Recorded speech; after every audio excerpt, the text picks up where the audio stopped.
I've done the research to find genuinely cool hobbies that you can try this year, and I think you're gonna find at least one that you love and you take me up on. Welcome back to my channel. My name is Cassie, and I'm so happy that you're here. Today we're going to be talking all about hobbies. The screen time on my phone is so bad that I had to set limits for myself. I still go against the limits, but at least I recognize the behavior.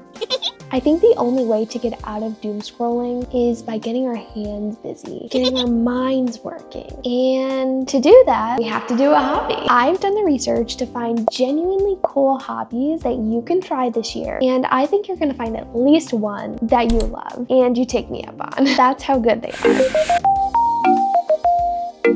I've always been amazed at the people that can do origami. They always make it look so easy. I remember there was this one kid in my elementary school who he knew how to do like paper cranes. It was just like a constant party trick that he was always doing and everybody was always amazed by. It's just like such a niche party trick to have. And I respect the hell out of you if you know how to do origami. Like if you pulled this out of your pocket at a party that I'm at or at some sort of gathering I'm at, my jaw is going to be dropped. You are going to get a pat on the back from me, and you automatically deserve a Nobel Peace Prize. It's something that gets the brain working, it keeps your hands busy, and it's one of those things that once you get really good at it, ooh, the sun's coming out. Once you start getting really good at it, you can progress and do something even harder, because sometimes when you master something, it almost feels like there's nowhere to go once you master it. Like take coloring, for example. That's another like very easy, cozy hobby to do. But like once you know how to color, where do you go from there, you know?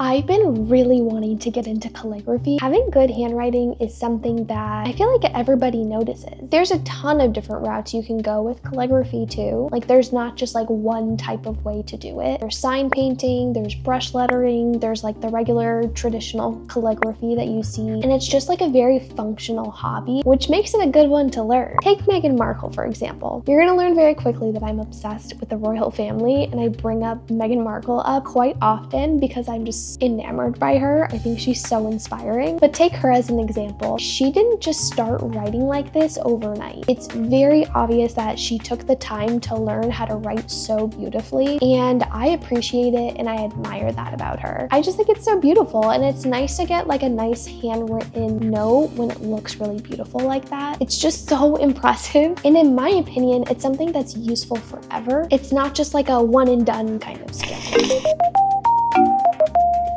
So I actually took a printmaking class when I was in college, and I fell in love with it. It was the coolest class that I've ever taken. I fell in love with the art of printmaking. It's something that you low-key have to dish out a lot of money to get into because there's a lot of little things that you need to do it. But once you're into it, it's really fun and it's really meditative. You can make whatever you want with printmaking, and it's cool because you can use it for like prints for tote bags. You can make stamps for journaling. You could just make like regular artwork like I did when I was in college. There are just endless options on how to use this skill when you master it. This one is such a good one for the creative girlies.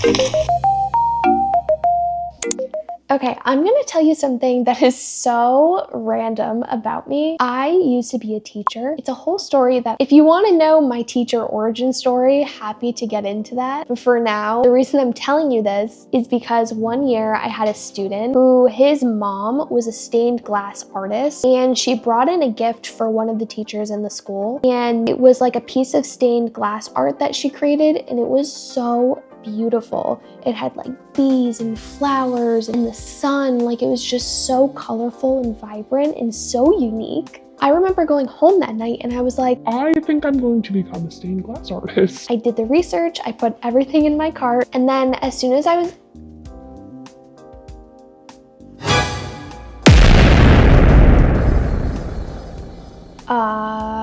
what was that?